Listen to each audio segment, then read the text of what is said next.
Education का पहला तरीका है 100%।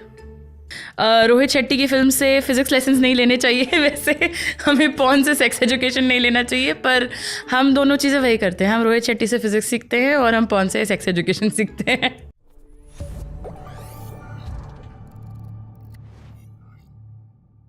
इंडिया में अभी भी पॉर्न सेक्स एजुकेशन का पहला तरीका है 100%, विदाउट अ डाउट।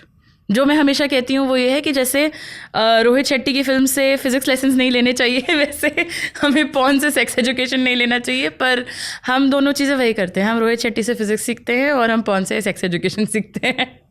इंडिया में सेक्स एजुकेशन कितना, मतलब अभी आप कहाँ पर देख रहे हो? आई थिंक बहुत बड़ी गैप है। एक एरिया है जो बहुत ही ज़्यादा ओपन है, बहुत ही वेल एजुकेटेड है, मुझे स्कूल्स बुलाते हैं कॉन्वर्सेशंस के लिए, इलाहाबाद में स्कूल्स बुलाते हैं। और एक एरिया है जिसमें आप पीरियड भर शब्द बोल दीजिए and it's going to be a problem. So I think वो जैसे क्लास डिवाइड है ना, वैसे हमारे यहाँ एजुकेशन डिवाइड बहुत ज़्यादा है अभी as when it comes to sex ed. मतलब हाँ, ये बात सच है कि अभी भी ऑफिस में हो या कहीं पर भी पीरियड शब्द से भी कई लोग सहम जाते हैं, रूह कांप जाती है लोगों की। हाँ। हाय राम, ये क्या बोल दिया। और ये बोथ वेज है। हाँ आई थिंक लड़कियां भी बोलने में हिचकिचाती हैं बहुत ज़्यादा। काफ़ी सारी कंपनीज है जो मेंस्ट्रुअल लीव ऑफर करती हैं, और बहुत सारे लोग इसलिए नहीं अवेल करते हैं, at least from what my DMs tell me, कि किसी को बताना पड़ेगा। मैनेजर को मैं क्यों बताऊं कि मेरा पीरियड चल रहा है, मतलब उनको क्यों इन्फॉर्मेशन मैं ऐसी दूँ, मैं ये बातें क्यों मेंशन करूँ। इतनी नॉर्मल सी बात है, मतलब हर महीने हो रहा है सालों तक हो रहा है। तो हेजिटेशन बहुत ज़्यादा है एंड ये टैबू। वही जैसे अगर आप, जैसे आपने बताया, कॉन्डम लेने जाएं तो काले पैकेट में मिलता है, अगर आप पैड लेने जाएं तो पहले दुकानदार उसको न्यूज़पेपर में रैप करेंगे, फिर वो एक काली पन्नी में भरेंगे, उसके ऊपर वो एक नॉर्मल पन्नी में देंगे कि ये ना सोचे सामने कि काली पन्नी है तो पक्का पैड होएगा। तो इतना ज़्यादा इसको 3 लेयर्स तो आपने ऐसे ही चढ़ा दी। किस बात का इतना सोशल स्टिग्मा है? I don't understand. क्यों है ये? मतलब कोई सोचा नहीं आपने? आपको तो रोज डील करते होगे लोगों से। मैं अगर इसकी फिलॉसफी में लग जाऊँ तो मैं अपना काम नहीं कर पाऊंगी। कभी ट्रोल हुए हो बहुत ऑनेस्ट होने के लिए? बहुत ज़्यादा, बहुत ज़्यादा। इन बातों को रखने के लिए बहुत ज़्यादा हरासमेंट बहुत होता है। बहुत हार्ट ब्रेकिंग टाइप के डीएम्स आते हैं जिसमें लोग मुझे बहुत डिटेल में थ्रेट्स भेजते हैं, ईमेल्स आते हैं थ्रेटनिंग कि आप भारतीय संस्कृति के ख़िलाफ़ हैं, या आप औरत हो के आपके मुंह से ऐसे अपशब्द कैसे निकल रहे हैं, जैसे शरीर का कोई भी अंग अपशब्द होता है। बट हाँ, मतलब काफ़ी मोरालिटी क्राइसिस, मोरालिटी पैनिक हो जाता है लोगों को कि I am somehow going against Indian culture, even though हमारा कल्चर ऐसा तो है नहीं। कि हमारा कल्चर थोड़ी सिखाता है चुप रहना, हमारा कल्चर तो बॉडी को सेलिब्रेट करना सिखाता है। तो ठीक है, मैंने इस पॉडकास्ट को 3-4 हिस्सों में बांट रखा है। एक सेक्शन है मेन को लेकर, एक सेक्शन है वीमेन को लेकर, एक सेक्शन है जो जेनरिक क्वेश्चंस हैं सेक्स लाइफ को लेकर, और एक है मिथ्स को लेकर। आप कहाँ से शुरू करना चाहोगे? मिथ से शुरू करते हैं। ओके, मिथ से शुरू करते हैं। चलो, सबसे बड़ा मिथ क्या है सेक्स लाइफ को लेकर या सेक्स को लेकर? औरतों के लिए सबसे बड़ा मिथ ये है कि वजाइना टाइट करने की ज़रूरत है। वजाइना एक ऐसा ऑर्गन होता है, जैसे पीनस में एक्सटर्नली एक इरेक्शन होता है, वैसे अगर हम समझ लें कि वजाइना में इंटरनली एक इरेक्शन हो जाता है, एक स्पेस बन जाती है। तो वजाइना का नेचुरल रिएक्शन ही है कि वहाँ स्पेस बने, तो टाइट करना is going against the very nature of the vagina. वो टाइट वजाइना से पेनिट्रेशन में प्रॉब्लम होती है, दिक्कत होती है, पेन होता है, बहुत सारे इश्यूज़ होते हैं, and it's usually a sign of a pelvic floor dysfunction. तो पेल्विक फ्लोर आपका सही से नहीं फंक्शन कर रहा है तो वजाइना में टाइटनेस होती है। It's not a good thing. तो this is the first myth that women have. आदमियों में साइज़ को लेकर के बहुत स्ट्रेस, बहुत इनसिक्योरिटी, टाइमिंग को लेकर के बहुत स्ट्रेस, बहुत इनसिक्योरिटी होती है, and it comes down to the same problem कि सही एजुकेशन लोगों को नहीं है। वजाइना का जो नीचे का सबसे पार्ट होता है उसमें सबसे ज़्यादा सेंसेशन होता है, तो पीनस का size really doesn't matter. And पीनस का जो फीमेल इक्विवेलेंट होता है वो वजाइना नहीं होता है, वो क्लिटरिस होता है। क्लिटरिस वो एक छोटा सा मटर का दाना जैसा ऑर्गन होता है, टॉप पे होता है। अगर क्लिटरिस को स्टिमुलेट करें, ऑर्गेजम्स वहाँ से आएंगे, नॉट बिकॉज कि पीनस छोटा है या बड़ा है। इसको मैं हमेशा ऐसे समझाती हूँ कि अगर आपके गाल में खुजली हो रही है और आप अपनी पीठ खुजाते रहें, चाहे कितनी लंबी डंडी से क्यों ना खुजाएं, खुजली गाल में होती रहेगी।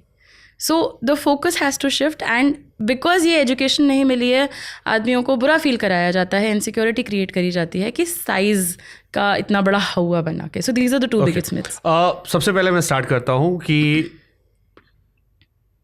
विमेन को क्या सेक्स ज़्यादा चाहिए होता है मेन से, या कम चाहिए होता है, या इट्स लाइक कॉमन दोनों का है कि men are more expressive socially, women नहीं होती हैं? आई थिंक ये तो इंसान टू इंसान हो गया, इसमें जेंडर डिवाइड इतना नहीं है। ऐसा नहीं है? मुझे नहीं लगता है, and most of the sexual health research suggest कि सबका अलग अलग होता है.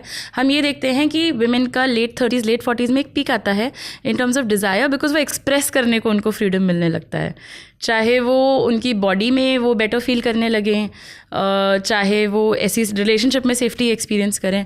बट हाँ, मतलब women become more vocal towards the latter years. But I guess Vidya Balan quoted this line, किस कॉफी विद करण में शायद उन्होंने कोट किया था. अच्छा. कि वीमेन इक्वली नीड, तो ये उन्होंने कोट किया था, तो वहां से शायद मेरे दिमाग में ख्याल है, सवाल आया. हाँ, I think everybody desires sex. Okay. Sex केवल फिजिकल होता है? बहुत इमोशनल होता है, बहुत स्पिरिचुअल होता है, बहुत मेंटल होता है. Define it. Oh, how do I define it? खाना क्या सिर्फ फिजिकल होता है? खाना इमोशनल भी होता है, खाना स्पिरिचुअल भी होता है. The same thing, it's a basic body need. I think हम उसको थोड़ा ओवर कॉम्प्लिकेट कर देते हैं. बहुत ही बेसिक फंक्शन है लाइफ का. अभी जैसे आपने जिक्र किया वजाइना का, उसमें अभी वर्जिनिटी का बड़ा जिक्र चलने लगा है कि लोग वापस वर्जिनिटी पाना चाहते हैं. मैंने कई सारे रील्स देखी. Is it true? I've seen some of the reels on Instagram. I have a slightly long answer to this. So पहले मैं बहुत ज़्यादा इस बात में बोलती थी कि बिल्कुल नहीं, ये गलत बात है, आप वर्जिनिटी रिवर्जनाइज नहीं कर सकते.